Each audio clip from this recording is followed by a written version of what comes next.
9/11 for many was, if you were old enough, one of those moments that you know where you were, one of those moments you'll never forget. And we have some of our staff here to ask them just that question. Where were you on 9/11? Matt Stucker is an assignment editor here. Matt, where were you? I was in my 9th grade English class, and remember they were doing renovations on our school, and they came over the intercom and announced it, and we didn't have television in our entire school, and we didn't really understand the seriousness of it until my mom actually came to get me out of school and explained it to me and took me home. And I remember just watching it on the news thinking it was like the end of the world. Matt, thanks. It was one of those surreal moments. 9/11, Pearl Harbor, the Kennedy assassination. Some of us, albeit a little too young to perhaps remember those events, but 9/11 was like a watershed moment for a lot. Ed Keller is here. Ed, where were you at 9/11? I was at work. I'd just gotten in. I was watching the news and saw one of the planes hit the tower. That was pretty much the beginning of a very long day.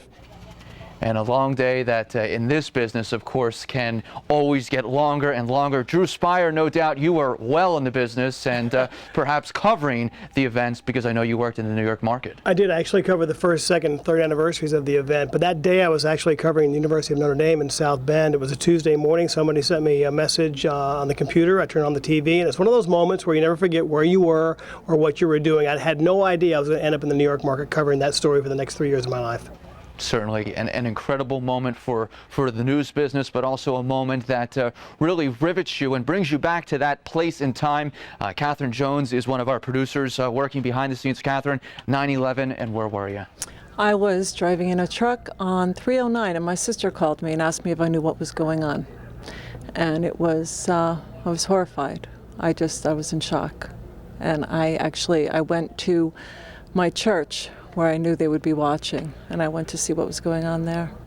And in the days after 9/11, a lot of people found faith and they went to church that night for comfort and just to pray for all that was lost. Fred Vito, another one of our producers. Fred, 9/11, and where were you, sir? I was living out west. I was in Denver. I had 2 days off at the time, and that whole Tuesday I sat in and I watched the TV coverage. Wednesday I had off, did the same thing.